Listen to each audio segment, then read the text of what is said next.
ended up last semester working with our second year environmental technology students on a material exploration project that we do. And what the students do is they look at wood, cast in place concrete, polymer, and rubberized concrete, the US form liner. And they design one object, a tile, and they have to make the same exact design for each of the materials and deal with form work, meaning inverse, when they're pouring their concrete, but they all have to end up looking the same. And so just to back out a little bit, when we applied and received our PCI Foundation grant, it wasn't specifically for one studio, it was for 5 different classes that we plan on pulling through the whole curriculum.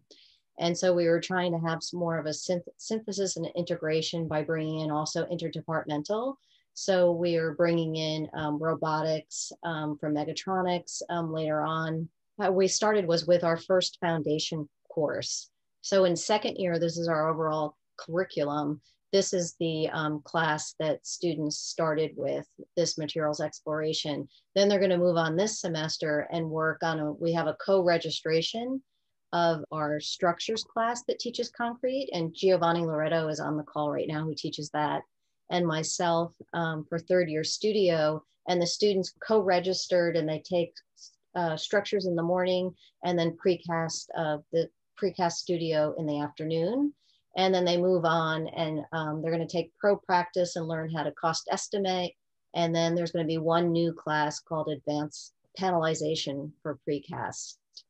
And so we stepped back and started to look at a lot of the school and the things that we do have really been rooted in the Bauhaus and their curriculum. And so we looked at that to bring it up into today's pedagogy. And with this materials exploration specific module, we had the students look at ideation, fabrication, and parametrics. And so students started out ideation and looking at sketching, generating an idea of how they're going to design their parametric surfaces or tiles, and create an abstraction, then analyze it, synthesize it, and evaluate it, get feedback. And it's kind of adding in computational thinking as a new mindset. So this particular student looked a lot at honeycombs and analyzed that and developed some sketches from it. So at this point, a lot of the sketches that they're doing are still by hand.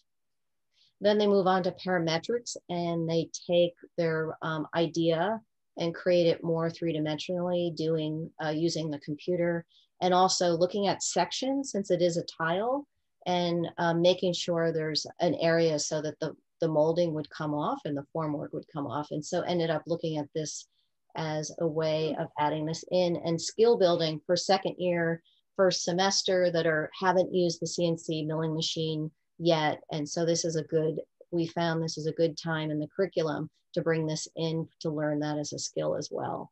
And then we ended up looking towards fabrication, ended up looking at like undercuts, and students had to really look at draft angles and started to develop their materials, and then moved on to application, the fourth aspect of it, where they designed it as a surface and then a wall and then a facade panelization, where they took the one tile and figured out how they can use it as an application in an architectural realm. And so this is how we would normally have done it pre-COVID, is we would have a hallway exhibition of these tiles. And now that we've added in the rubberized concrete with formwork, the US form liner to work with that, we were unable to do this type of scenario.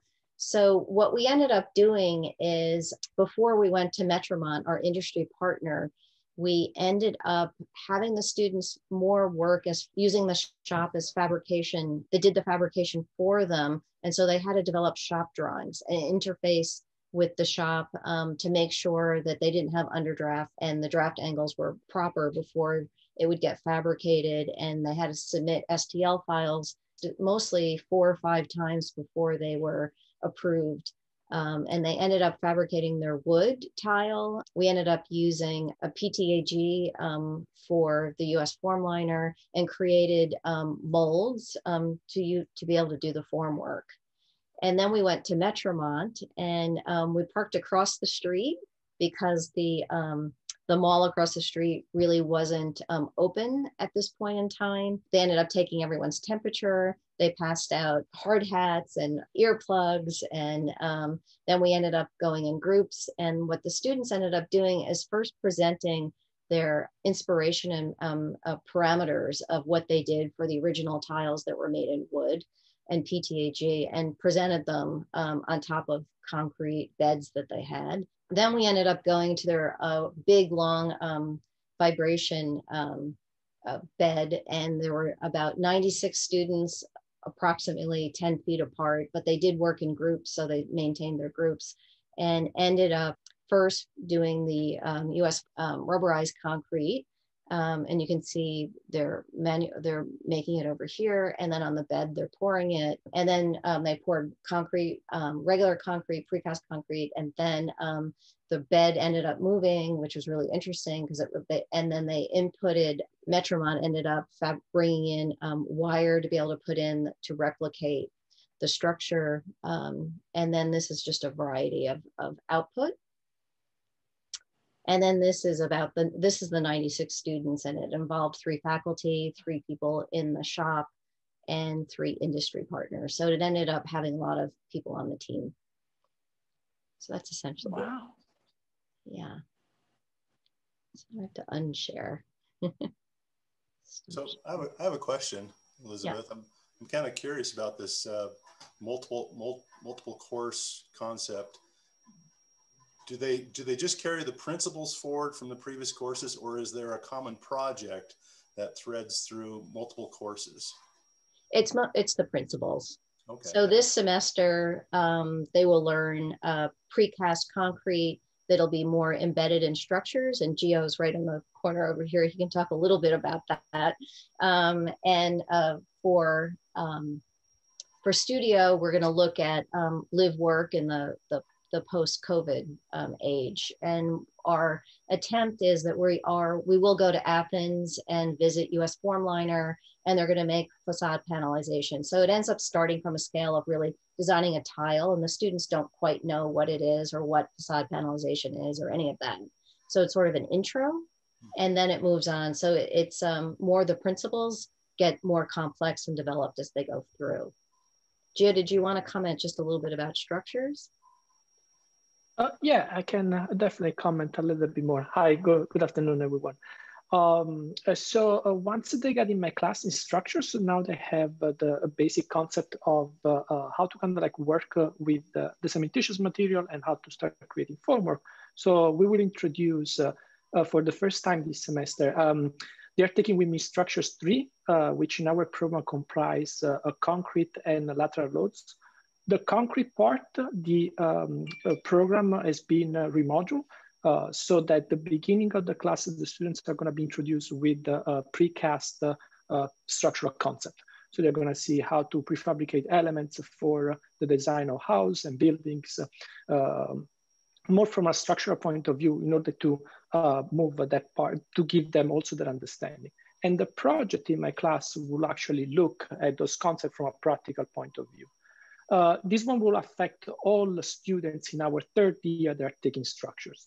Then a specifically group of these students that are also registered in Lisa's studio will advance and explore even more in studio that concept, so that there is kind of like this back and forth cross collaboration.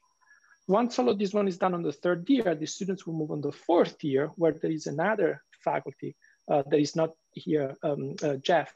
He will take that concept even more because he will start bringing inside the economy aspect of it and the design of panelization in that case. And it's like ad hoc class that we do. So our idea is to impact all the students between 2nd, 3rd year. And then once that seed has been planted, you can see how it will develop throughout the years. And so more the 4th and 5th year students can get in depth into the concept on specific classes.